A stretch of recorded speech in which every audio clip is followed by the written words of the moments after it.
Chihuahua. C-H-I-H-U-A. U. No! That's difficult. Chihuahua, God. I've never, ever written that word in my life. Why is English so hard to spell? Oh, I always spell this wrong. Ooh. There are clear differences between how the words are written and how they're said. If English is not your first language, you may not realize it's not that normal. In fact, it's virtually unique among the major alphabetic languages. Take Italian or Finnish. They have spelling and pronunciation that line up much more readily, not like this. Logorrhea. L-O-G... G...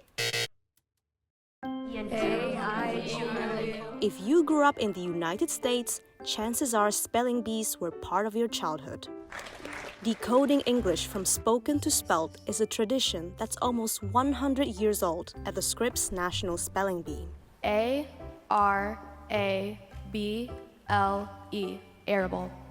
Correct. So how did the English language get so convoluted?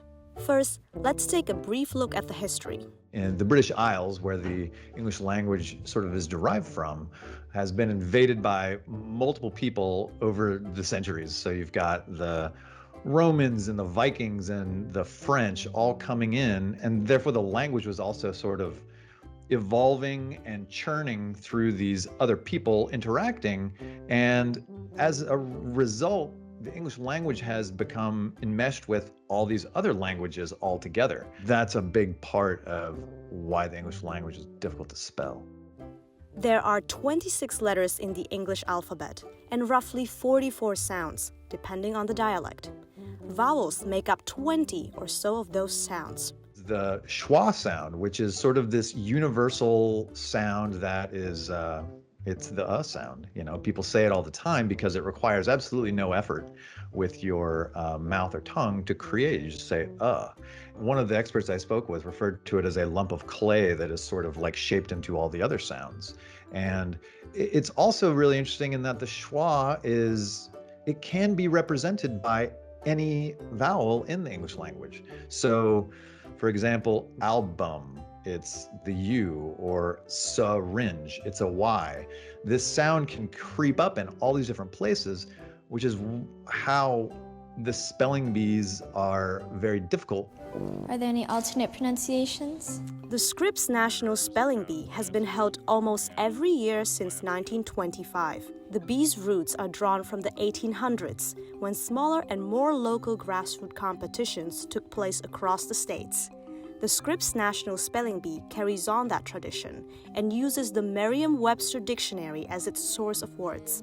T-E-A-N? Correct. The number of words the contestants could be potentially tested on during the first 2 rounds comes to about 4,000. Correct. After that, any word in the dictionary is fair game, which jumps the word count to around 470,000. Atterman. A-T-T-E-R-M-I-N-E. Atterman. Good job. In the last decade, spellers have raised the intensity of the competition, culminating with the Octo-Champs, when 8 spellers were all crowned co-champion in 2019. I think, seeing young children doing these amazing feats of spelling and memorization and understanding is a really exciting thing to watch, because there is high drama there. And the director of editorial content that I spoke with, she phrased it as, there aren't too many competitions that require perfection from their champions. And to make it through the spelling bee, to be the champion, you have to be perfect. And that's a really compelling thing to watch. M-O-S-A-I-C-I-S-T. Mosaicist. Correct.